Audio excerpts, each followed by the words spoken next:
Hello बच्चों, ये class 10th का फिजिक्स का पेपर है। ये 2022 का पेपर है जो कि बोर्ड एग्जाम में हुआ था। तो यहाँ पे हमने कुछ क्वेश्चन लिए हैं, उन क्वेश्चनों को आपको यहाँ पे सॉल्व कराएंगे। चलिए देखते हैं पहला क्वेश्चन। हमारा पहला क्वेश्चन है, अवतल दर्पण के फोकस पे रखी वस्तु का प्रतिबिंब बनता है। हमेशा याद रखना, अवतल दर्पण में जब भी वस्तु को फोकस पे रखा जाएगा, प्रतिबिंब उसका अनंत पे बनेगा, और वस्तु को अगर अनंत पे रखा जाएगा तो प्रतिबिंब उसका फोकस पे बनेगा।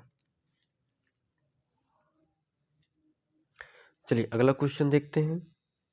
हमारा अगला क्वेश्चन है, निम्न में से दिए गए माध्यमों में प्रकाश की चाल न्यूनतम होती है। देखिए, प्रकाश की चाल न्यूनतम वहाँ होगी जो माध्यम जितना ज़्यादा सघन होगा। तो कैरोसिन, कांच, जल, हीरा में सबसे सघन माध्यम हीरा है, तो हीरे में प्रकाश की चाल सबसे न्यूनतम होगी। तो ऑप्शन यहाँ पे पहला वाला सही होगा। ठीक है, अगला देखते हैं। गा वाला है, 5 ओम प्रतिरोध तार को 5 टुकड़ों में बांटा गया है और प्रत्येक टुकड़े का प्रतिरोध यहाँ पे कितना होगा। तो यहाँ पे प्रत्येक टुकड़े का प्रतिरोध हमसे, अब देखिएगा यहाँ पे कि एक तार है इस तरह से, ठीक, इसको 5 भागों में ऐसे ऐसे बांट दिया गया है। तो 5 भागों में बांटा गया, तो एक भाग कितने का होगा, 1/5 का। तो यहाँ पे समझो n बराबर हमको क्या मिल जाएगा, 1/5। तो जो नए टुकड़े का प्रतिरोध क्या होगा, तो इसका फार्मूला होता है R' = n²R। ठीक, तो यहाँ पे n के स्थान पे 1/5 रखेंगे, 1/5 रखेंगे तो उसका स्क्वायर हो जाएगा, गुणे, और पहले R कितना था, 5 ओम था, गुणे 5 ओम कर देंगे। तो उसके बाद देखिएगा 1/5 है, ठीक है, तो ये हो जाएगा 1/25 गुणे 5। ठीक, ये 5 एकम 5, 5 पंचे हो जाएगा 25। ठीक है, तो आएगा कुल मिला के 1/5। तो ऑप्शन पहला इसका सही होगा। अभी इसका आंसर आप डिटेल में भी देखेंगे। अब देखिए वही सारे क्वेश्चन यहाँ पे फिर से हैं डिटेल में। अवतल दर्पण के फोकस पे रखी वस्तु का प्रतिबिंब बनता है तो अनंत पे बनता है। ठीक है, उसके बाद दूसरा वाला, निम्न में दिए गए माध्यमों में प्रकाश की चाल न्यूनतम होती है तो हीरे में, क्योंकि ऑप्शन पहले से टिक हुआ है। अगला क्वेश्चन देखते हैं, 5 ओम प्रतिरोध को तार को 5 बराबर टुकड़ों में काटने पे प्रत्येक टुकड़े का प्रतिरोध क्या होगा। तो 1/5 ओम होगा। अभी मैंने इसको सॉल्व करके भी बताया है, और यहाँ पे नीचे आप देखेंगे इसी क्वेश्चन को डिटेल में सॉल्व किया गया है। नए तार का प्रतिरोध R' = n²R होता है। यहाँ n बराबर 1/5 मिले, क्योंकि पता है तार को 5 भागों में बांटा गया है, तो एक भाग 1/5 होगा। अब पुराना प्रतिरोध R बराबर 5 ओम है, तो यहाँ फार्मूले में रखेंगे 1/5 हो जाएगा, स्क्वायर गुणे 5, ये स्क्वायर होगा तो यहाँ पे 1/25 आएगा, गुणे 5, 5 से कट जाएगा तो 1/5 ओम आएगा। ठीक है, तो नया प्रतिरोध हमारा ही 1/5 ओम हो जाएगा। इस तरह के क्वेश्चन आएंगे, आपको मिल सकते हैं एग्जाम में कि किसी तार को खींच के उसकी लंबाई 2 कर दी जाए, 3 कर दी जाए, आधी कर दी जाए। तो आधी कर दी जाएगी तो n का मान 1/2 हो जाएगा, 2 कर दी जाएगी तो n का मान 2 हो जाएगा, 3 कर दी जाए तो n का मान 3 हो जाएगा। इस तरह से आएगा तो क्वेश्चन आप लोग सॉल्व कर लीजिएगा। अब चलिए अगला क्वेश्चन देखते हैं, वैद्युत शक्ति का मात्रक क्या हो। तो वैद्युत शक्ति याद होगा आपको, P = W/T, कार्य करने की समय दर को शक्ति कहते हैं, और इसका मात्रक कार्य का मात्रक बटा समय का मात्रक। शक्ति का मात्रक होता है जूल प्रति सेकेंड, और इसी को हम लोग कहते हैं वाट। वाट, जो कि पहला वाला ऑप्शन है आपका वाट, यही ऑप्शन आपका सही होगा। ठीक है, तो अब देखिए पुराना सिस्टम है यहाँ पे पेपर का, तो यहाँ पे जो MCQ वाले हैं केवल 5 क्वेश्चन है, ठीक है। अब जो नया सिस्टम आपका आया है एग्जाम का, उसमें 20 MCQ रहेंगे जो कि 20 नंबर के रहेंगे। चलिए अगला क्वेश्चन देखते हैं हम लोग। विद्युत शक्ति का मात्रा, वही क्वेश्चन है, वाट होता है, ठीक। अब देखते हैं, ये सब एग्जाम का क्वेश्चन है, हमने जो है जो पहली बार पेपर हुआ था 2022 में, वहीं से सारे क्वेश्चनों को मैंने सेलेक्ट किया है। वाहनों में उत्तल दर्पण का उपयोग क्यों किया जाता है? आप लोगों ने उत्तल दर्पण का उपयोग याद किया होगा। इसका उपयोग जैसे कहते हैं वाहनों में होता है पश्च दृश्य को देखने के लिए, लेकिन क्यों होता है? इसका कारण ये है क्योंकि जो उत्तल दर्पण होता है उसकी एक खासियत होती है कि ये ज़्यादा क्षेत्रफल को कम क्षेत्रफल में एडजस्ट करके दिखाता है। देखिए इसका आंसर भी यहाँ डिटेल में लिखे हैं। वाहनों में उत्तल दर्पण का प्रयोग इसलिए किया जाता है क्योंकि यह अधिक क्षेत्रफल को कम क्षेत्रफल में करके दिखाता है। अगला हमारा क्वेश्चन है, एक अवतल लेंस की फोकस दूरी 30 सेंटीमीटर है, वस्तु को लेंस से कितनी दूरी पर रखें जिससे वस्तु का प्रतिबिंब लेंस से 20 सेंटीमीटर की दूरी पर बने। देखिए यहाँ पे अवतल लेंस है, ठीक, और फोकस दूरी दी गई है, देखो f दिया गया है, ठीक है, और यहाँ पे प्रतिबिंब दिया गया है, v दिया गया है, और हमको निकालना है वस्तु की दूरी u निकालना है। अब यहाँ पे लेंस का फार्मूला में अप्लाई कर देंगे, 1/f equal to 1/v minus 1/u, ठीक है। उसके बाद आंसर आ जाएगा आपका। चलिए देखते हैं किसको। अब यहाँ पे मैंने सॉल्व करके दिया है कि फोकस दूरी देखिए f बराबर 30। अब यहाँ पे माइनस लगाएं क्योंकि अवतल लेंस की फोकस दूरी माइनस होती है, ठीक है। प्रतिबिंब की दूरी, क्योंकि प्रतिबिंब इसमें जो है वास्तविक बनता है इसलिए इसका माइनस होगा। अब फार्मूला लगा दिए, 1/f equal to 1/v minus 1/u। f का मान रख दिया गया, देखो 1/30 माइनस में, 1/20 ये भी माइनस में, माइनस 1/u, ये 4 नहीं है, ठीक है। ये जो है u लिखा गया। अब u को देखिए इस इधर पे यहाँ ट्रांसफर कर दिया गया, और फिर 1/20 ये है यहाँ पे, और 1/30 यहाँ पे, ये प्लस में ये माइनस में है। तो यहाँ पे देखिएगा 30 का इसका गुणा इधर, इसका गुणा इधर ना, तो -30 हो जाएगा, 20 का गुणा इधर होगा तो 20 हो गया यहाँ पे, और ये 3 दूनी 6, ये 600 हो गया। अब 30 में से 20 गए तो 10 आया, लेकिन माइनस में आएगा बटा 600। एक जीरो देखिए, एक जीरो कट गया, कितना बचा, केवल -1/60 आया। तो u का मान यानी 1/u का मान -1/60 आया। तो इसको जब पलट देंगे यहाँ पे, पलटने पर देखिए तो u बराबर आपको -60 मिलेगा। इसका मतलब है वस्तु जो है दर्पण के सामने 60 सेंटीमीटर की दूरी पे रखी गई है। यही आपका आंसर हो जाएगा। अगला क्वेश्चन देखते हैं। हमारा अगला क्वेश्चन है, निकट दृष्टि दोष क्या होता है, इसका निवारण कैसे किया जाता है? देखिए नेत्र में 2 प्रकार के दोष होते हैं, एक निकट दृष्टि दोष होता है, एक दूर दृष्टि दोष होता है। निकट दृष्टि दोष वो होता है जिसमें निकट की वस्तुएं साफ दिखाई देती हैं परंतु दूर की साफ नहीं दिखाई देती हैं। इसका निवारण अवतल लेंस द्वारा किया जाता है। दूसरा होता है दूर दृष्टि दोष। इस दोष में दूर की वस्तुएं तो साफ दिखाई देती हैं लेकिन पास की वस्तुएं नहीं दिखाई देती हैं, तो इसके निवारण के लिए उत्तल लेंस का यूज किया जाता है। तो यहाँ पे निकट दृष्टि दोष है, तो इसमें निकट की साफ दिखाई देती हैं परंतु दूर की साफ नहीं दिखाई देती हैं। इसके निवारण के लिए अवतल लेंस का, ये अवतल लेंस इस टाइप का लेंस होता है, ठीक है, अवतल लेंस का यूज किया जाता है। आंसर इसका डिटेल में, निकट दृष्टि दोष, इस दोष में निकट की वस्तुएं तो साफ दिखाई देती हैं परंतु दूर की वस्तुएं साफ नहीं दिखाई देती हैं। फिर इसका निवारण, इस दोष के निवारण के लिए अवतल लेंस का उपयोग किया जाता है।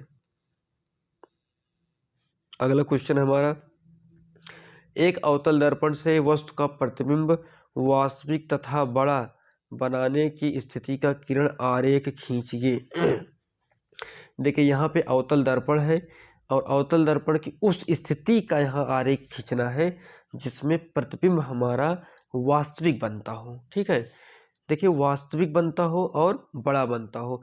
अवतल दर्पण से हमेशा वास्तविक ही बनता है, केवल एक स्थिति में आभासी बनता है। तो यहाँ पे जो है आपको याद करना पड़ेगा, क्योंकि अवतल दर्पण की 6 स्थितियाँ होती हैं। कौन सी स्थिति में बड़ा प्रतिबिंब बनता है? देखिए जैसे हमारा अवतल दर्पण हो गया, ठीक है। अब ये हमारा अवतल दर्पण हमारा जो है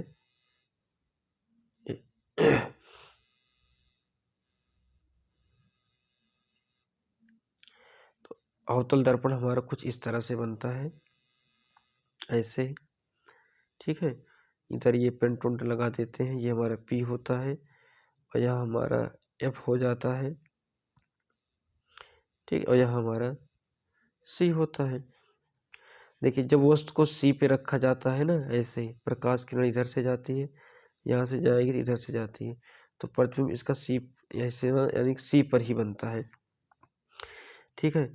अगर जो है वक्रता केंद्र पे रखा जाएगा तो प्रतिबिंब वक्रता केंद्र पर ही बनेगा और बराबर बनेगा।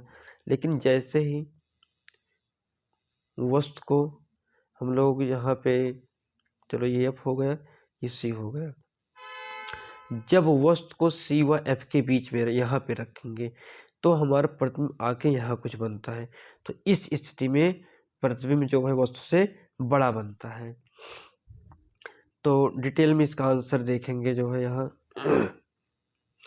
अवतल दर्पण से बड़ा प्रतिबिंब प्राप्त करने के लिए वस्तु को फोकस व वक्रता केंद्र के बीच में रखना पड़ेगा।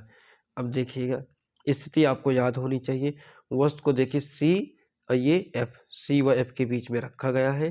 पहली किरण देखिए मुख अक्ष के समांतर गई तो फोकस से होके गुजरी, दूसरी फोकस से गई तो ये समांतर हो गई और प्रतिबिंब आके ये यहाँ पे बन रहा है और ये वस्तु से बड़ा बन रहा है।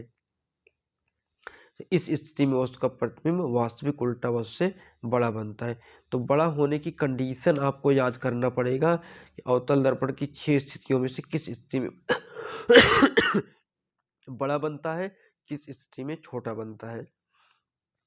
और देखिए तीसरा क्वेश्चन है, ये 4 नंबर का अथवा करके पूछा गया, 2 क्वेश्चन इसमें पूछे गए हैं।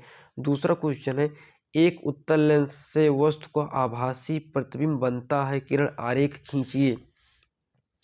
आप जो है लेंस और दर्पण दोनों को किरण आरेख खींचने की प्रैक्टिस सभी स्थितियों का अच्छे से कर लेंगे तो आपके लिए बहुत ही बेनिफिट होगा। चलिए इसका भी आंसर देखते हैं। अब इसका आंसर यहाँ अथवा वाले का है। देखिए उत्तल लेंस द्वारा आभासी प्रतिबिंब बनता है, ठीक है। तो उत्तल लेंस द्वारा हमेशा वास्तविक प्रतिबिंब बनता है, केवल एक स्थिति में आभासी प्रतिबिंब बनता है, ठीक है। तो वही आभासी प्रतिबिंब वाली स्थिति हमको दिखाना था।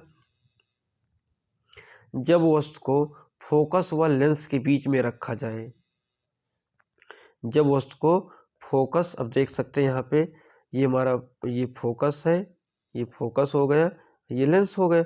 फोकस और लेंस के बीच में ये फोकस और लेंस के बीच में, फोकस और लेंस के बीच में जब वस्तु को रखा जाएगा तो प्रतिबिंब क्या बनता है हमारा, ये देखिए यहाँ पे सीधा बन रहा है और आभासी बन रहा है। ये हमारा उत्तल लेंस है, ये उत्तल लेंस है।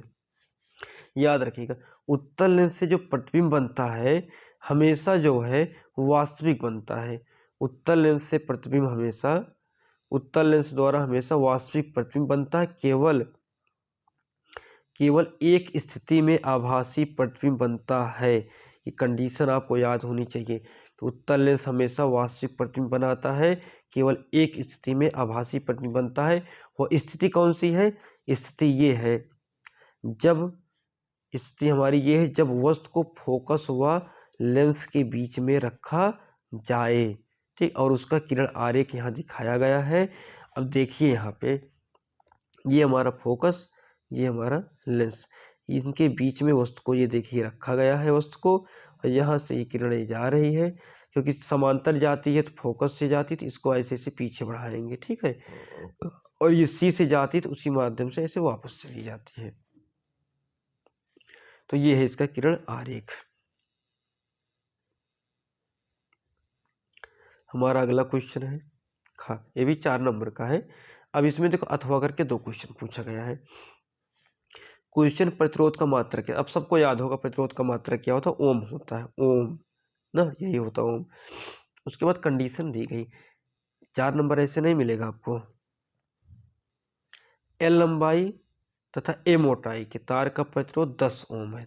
ठीक है, देखिए जब लंबाई एल थी मोटाई ए था, लंबाई एल थी मोटाई ए था, तब तार का प्रतिरोध 10 ओम था। और इसी पदार्थ वही है, उसका अन्य तार लिया गया है जिसकी लंबाई कितनी है, एल बाई 3 है तथा मोटाई 3a हो, तो उसका प्रतिरोध ज्ञात कीजिए। ठीक है, अब देखिए यहाँ पे इसी का सहारा लिया जाएगा। जब एल था, लंबाई मोटाई ए था, तो इतना था, लंबाई देखो कम कर दी गई, लंबाई कम कर दी गई और मोटाई बढ़ा दी गई। ठीक है, तो उसका नया प्रतिरोध बताइए। चलिए इसका सलूशन देखते हैं। चलिए देखिएगा, प्रतिरोध का मात्रक ओम होता है, इसका सूत्र R=V/I होता है। ठीक है, उसके बाद क्वेश्चन जो था, देखिए दिया है एल लंबाई तथा ए मोटाई, तार का प्रतिरोध कितना है, 10 ओम है। और ज्ञात करना है नए तार का प्रतिरोध जिसकी लंबाई कितनी है, L/3 और मोटाई कितनी है, 3a है। तो इस स्थिति में आपको एक फार्मूला याद करना पड़ेगा, आपको हमने पढ़ाया हुआ है।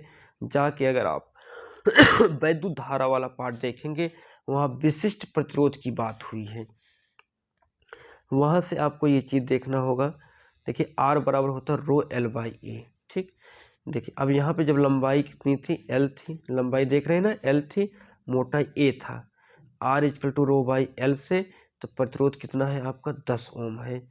नया प्रतिरोध R डैश, अब लंबाई कितनी हो गई देख रहे हैं, L/3, मोटाई के स्थान में मैंने 3a रख दिया। ठीक है, यहाँ पे कोई डाउट नहीं होना चाहिए। रो यही लिख दिए, इस रो को यहाँ ये लिख दिया गया, L देखिए यही लिख दिया गया, ये 3 जो है यहाँ से ये नीचे चला गया, तो L/9a मिल गया यहाँ पे, रो L/9a। अब यहाँ पे देखिए ये समीकरण 1 है आपका। ठीक है, यहाँ पे देखेंगे आप समीकरण 1 आपको, एक सेकेंड, अब देखिए ये समीकरण 1 है और ये आपका समीकरण 2 है। ये कहाँ से आया, मैंने इसको समझा दिया आपको। ठीक है, अब अगला स्टेप हमें समीकरण 1 और 2 को भाग देने पर, अब देखिए कैसे भाग दिया जाएगा। ठीक, R/R डैश। ठीक, देखिए R का मान ऊपर मिला हुआ, ये R डैश का ये मान ये मिला हुआ, दोनों को भाग दे दिए।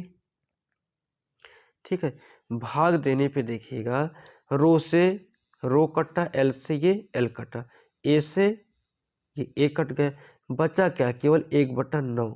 ठीक है, केवल 1/9 बचा हुआ है। तो यहाँ पे देखिए R/R डैश का मान 1/9 मिला, ये 9 ऊपर चला जाएगा, तो R/R डैश बराबर 9 मिला। ठीक है, और यहाँ पे देखिएगा आप एक चीज, इस R का मान हमको पता है। ठीक है, और इस R डैश का मान हमको नहीं पता है, तो ये तो अब निकाल लेंगे ना हम। देखिए तो R/9 कर दिया गया R डैश, क्योंकि यहाँ से देखिए R डैश को वहाँ भेज दिया गया, यहाँ पे इस R डैश को यहाँ भेजा गया और 9 को यहाँ भेजा गया। ठीक है, तो यहाँ से जो है मिला R dash equal to R/9, और इस R का मान हमको पता है, पहले ही 10 ओम दिया गया था, तो R डैश का मान कितना आया, 10/9 ओम। तो ये क्वेश्चन इस तरह से लगेगा।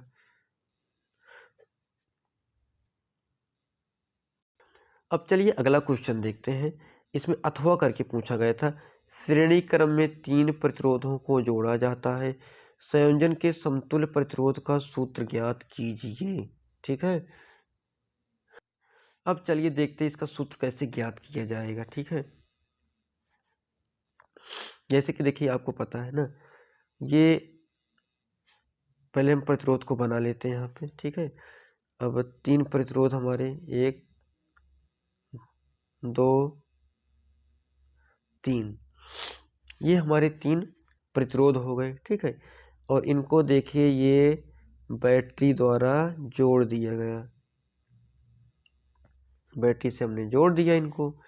अब जोड़ने के बाद ध्यान से देखिए, जो धारा जाएगी I, सब में धारा समान जाएगी, इसमें यही धारा I, इसमें भी वही धारा, इसमें वही धारा, इसमें इसका मान है R1, इसका मान R2, इसका मान R3।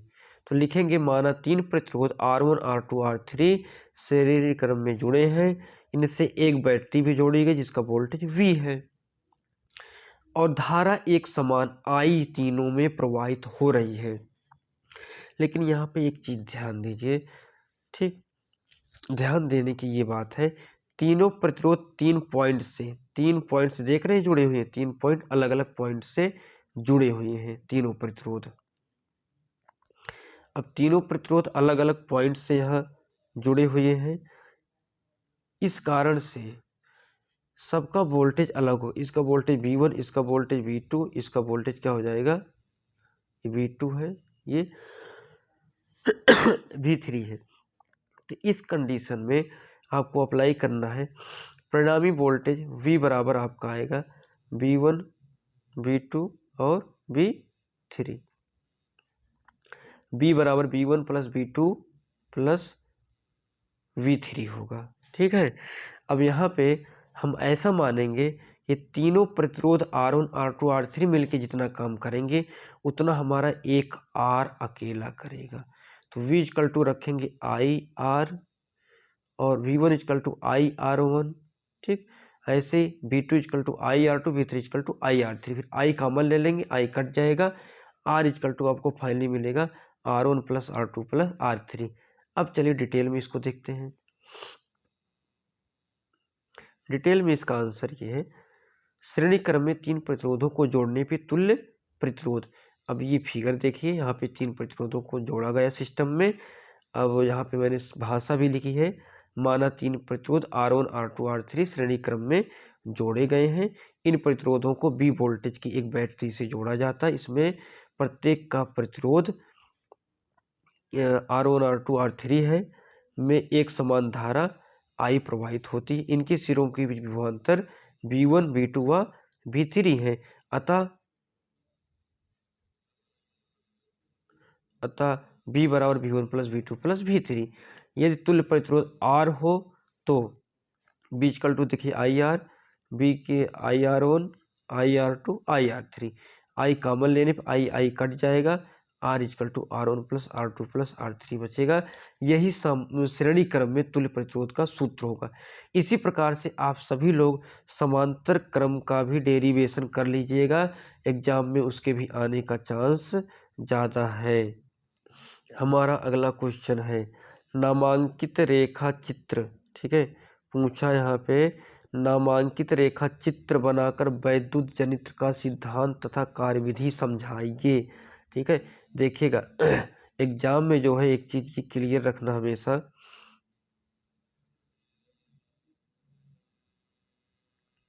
एग्जाम में जो है हर बार जनित्र या मोटर, अब देखिए जनित्र जो है AC DC होता है, अब इनमें से किसी एक का आप जो है करके दिखा देना है, ठीक है। दो चीज़ें, एक जनित्र हो गया हमारा और दूसरा हो गया मोटर। इनमें से क्वेश्चन आता है, देखिए 7 नंबर में आया हुआ है, कोई ज़्यादा फार्मूला भी नहीं है, बस लिखना है इसके सिद्धांत को, कार्यविधि को और उसका चित्र बनाना है, क्योंकि का नामांकित चित्र बनाइए। अगर आप इतना काम करके देते हैं आपको 7 नंबर मिलने वाला है और बहुत ही अच्छा क्वेश्चन है। अब चलिए इसको देखते हैं। अब यहाँ पे देखिएगा क्वेश्चन है हमारा, नामांकित चित्र बनाकर वैद्युत जनित्र का सिद्धांत तथा कार्यविधि बताओ, ठीक है। यहाँ पे हमने प्रत्यावर्ती धारा, जनित्र, डायनेमो एक ही चीज है, ठीक है। पहले जानेंगे वैद्युत जनित्र क्या है। तो वैद्युत जनित्र एक ऐसा यंत्र है जिसके द्वारा यांत्रिक ऊर्जा को वैद्युत ऊर्जा में बदला जाता है, ठीक है।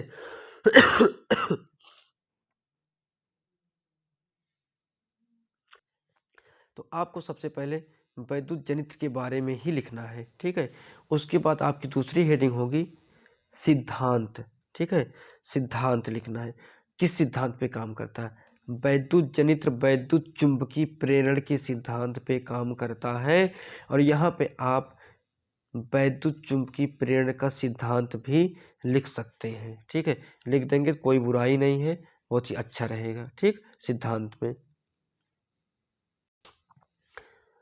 इसके बाद आते हैं इसकी संरचना पे। देखिए संरचना, इसके 4 भाग होते हैं, चाहे एसी हो चाहे डीसी हो, 4 भाग होते हैं। पहला भाग होता है क्षेत्र चुंबक का, ठीक है। जानेंगे क्षेत्र चुंबक क्या होता है। अभी फिगर में भी देख लेंगे। इसमें एक शक्तिशाली चुंबक एन एस होता है। एन का मतलब नॉर्थ, एस का मतलब साउथ। चुंबक में 2 ध्रुव होते हैं, एक दक्षिणी ध्रुव होता है, एक उत्तरी ध्रुव होता है, ठीक है। इसका काम है शक्तिशाली चुंबकीय क्षेत्र उत्पन्न करना, इतना लिखना है। फिर दूसरा भाग इसका होता है, उसे कहते हैं आर्मेचर, ठीक है। आर्मेचर, अब आर्मेचर क्या है। आर्मेचर एक आयताकार कुंडली होती है जिसके ऊपर तांबे के बहुत से फेरे लपेटे रहते हैं। इसे चुंबक के बीच में घुमाया जाता है। अभी आप फिगर देख लेंगे। इसके बाद अगला भाग इसका आता है सर्पी वलय। देखिए सर्पी वलय क्या है। कुंडली पर लपेटे गए तार के दोनों सिरों को, ठीक है, धातु के छल्लों से जोड़ा जाता है जो आर्मेचर के साथ साथ घूमते हैं, सर्पी वलय कहते हैं। और चौथा भाग होता है इसका ब्रुस्चारी भाग है।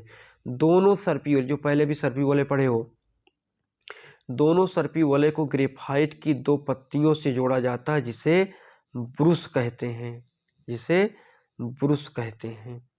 ये 4 भाग हो गए। इसको चारों भाग लिख देना है संरचना के अंतर्गत। अब आते हैं इसकी कार्यविधि। कार्यविधि भी आपको लिखना है। जब आर्मेचर कुंडली को चुंबक के बीच घुमाया जाता है तो कुंडली से बद्ध चुंबकीय फ्लक्स में परिवर्तन होता है। इससे कुंडली के सिरों के बीच विद्युत वाहक बल उत्पन्न होता है और परिपथ में प्रेरित धारा प्रवाहित होने लगती है। ये चीज़ आपको कार्यविधि वर्किंग मेथड में इतना लिख देना है। उसके बाद आप आराम से आइए और इसका ये चित्र बनाइए। चित्र देखिए, यहाँ पे मैं छोटा करके आपको इसका चित्र दिखा देता हूँ। ये इतना चित्र आपको दिखाई देगा पूरा, ये इतना चित्र आपको देखिए, ठीक है। अब यहाँ पे इसको समझा देता हूँ। ये हमारे चुंबक हो गए, ठीक है। ये बगल बगल में 2 ठो ये बड़े बड़े चुंबक भैया लगे होते हैं, ठीक है।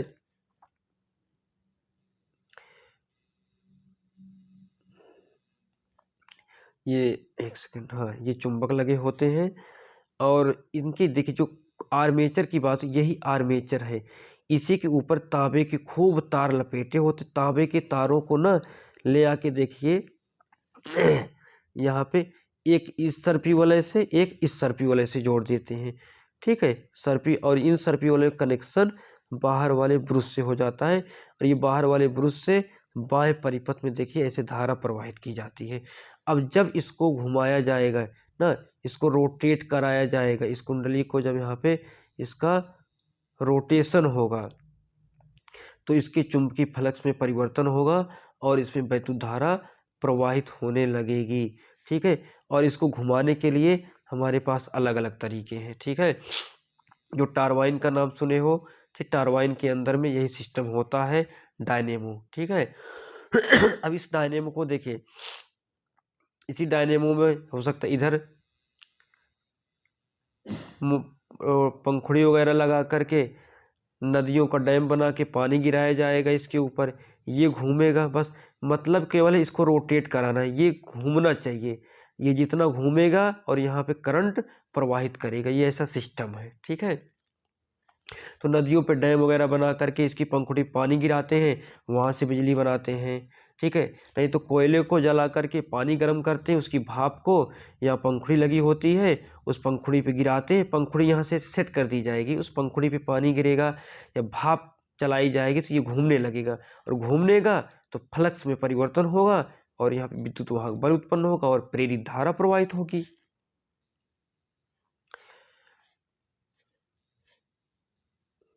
चलिए इसके बाद अगला क्वेश्चन देखते हैं। अगला क्वेश्चन हमारा अथवा में करके पूछा गया था, 7 नंबर में भी है। चुंबकीय क्षेत्र में धारावाही चालक पर बल किन कारकों पर निर्भर करता है। चालक पर कार्य करने वाले बल की दिशा व नियम स्पष्ट करो। देखिए यहाँ पे मान लो इस तरह से कोई ये चुंबकीय क्षेत्र है, ठीक है। ऐसे चुंबकीय क्षेत्र दिखाया जाता है। चुंबकीय क्षेत्र हमारा क्या, बी है। चुंबकीय क्षेत्र को बी से दिखाया जाता है। इसमें कोई एक तार है, मान लो यही तार है, इसमें क्या बह रही है, वैद्युत धारा आई, तो इसके ऊपर जो बल लगेगा वो किन किन कारकों पर निर्भर करता है, यही पूछा जा रहा है। अब चलिए इसका आंसर हम लोग डिटेल में देखिए। चुंबकीय क्षेत्र में स्थित किसी धारावाही चालक पे लगने वाला बल निम्न कारकों पर निर्भर करता है। पहला, चालक तार की लंबाई पे, यानी कि जो बल है F प्रोपोर्शनल टू L होगा। इसका मतलब है लंबाई तार की जितनी ज़्यादा होगी बल का मान उतना ज़्यादा होगा। दूसरी कंडीशन, चालक तार में प्रवाहित धारा पर उस वायर में जितना करंट फ्लो होगी उतना ही ज़्यादा बल लगेगा। धारा कम होगी तो बल कम होगा, धारा ज़्यादा होगी तो बल ज़्यादा लगेगा। तीसरा है, चुंबकीय क्षेत्र पे जहाँ पे उस तार को रखा गया है बी, चुंबकीय क्षेत्र जितना ज़्यादा होगा बल उतना ज़्यादा लगेगा। ठीक है, अगली कंडीशन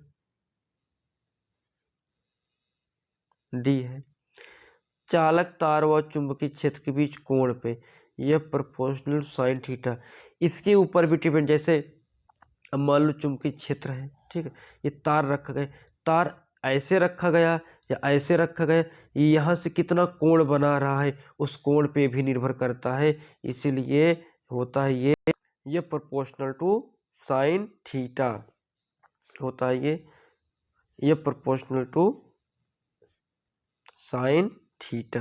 ठीक है, अब इन सबको मिला देंगे, इन सबको मिलाने पे हमें मिलेगा F equal to I B L sine theta. सबको साथ में मिला दिए तो F equal to I B L sine, ये फार्मूला भी एक है। अब अगर यहाँ पे आपको F equal to I B L sine theta याद है तो आप इस क्वेश्चन को आराम से कर सकते थे। अभी और भी इसमें पूछा गया था, इसमें और भी ये पूछा था, चालक पे लगने वाले बल की दिशा। देखिए, जो चालक पे लगने वाली बल की दिशा फ्लेमिंग के बाएं हाथ के नियम से निकाली जाती है। ठीक है, चालक पे लगने वाले बल की दिशा फ्लेमिंग के बाएं हाथ के नियम से ज्ञात की जाती है। अब वो नियम पढ़िएगा, फ्लेमिंग के बाएं हाथ का नियम क्या है जो आपको लिखना है, डबल इनवर्टेड कामा में। देखिए यहाँ पे एक सेकेंड, इसको हम सही कर देते हैं। ठीक है, देखिएगा यहाँ पे फ्लेमिंग के बाएं हाथ का नियम, ये डबल इनवर्टेड कामा के अंदर है। यदि हम बाएं हाथ के अंगूठे व उसके पास वाली दोनों अंगुलियों को इस प्रकार फैलाएं कि तीनों एक दूसरे के लंबवत हों, यदि बीच वाली अंगुली वैद्युत धारा की दिशा में हो तथा उसके पास वाली चुंबकीय क्षेत्र की दिशा में हो, तो अंगूठा चालक पे लगने वाली बल की दिशा को बताएगा। इसको याद रखना है आपको। ठीक है, फ्लेमिंग के बाएं हाथ का नियम क्वेश्चन ये पूछा गया, कई बार पूछा गया है। ठीक है, कि चालक पे लगने वाले बल की दिशा किस नियम से ज्ञात की जाती है, ये भी बहुविकल्पी में भी पूछा जा सकता है। और ये नियम आप याद रखिएगा कि बाएं हाथ के अंगूठे व उसके पास वाली दोनों अंगुलियों को इस प्रकार फैलाएं कि तीनों एक दूसरे के लंबवत में रहे। यदि बीच वाली अंगुली वैद्युत धारा की दिशा में हो तथा उसके पास वाली अंगुली चुंबकीय क्षेत्र की दिशा में हो, तो अंगूठा चालक पे लगने वाले बल की दिशा बताएगा।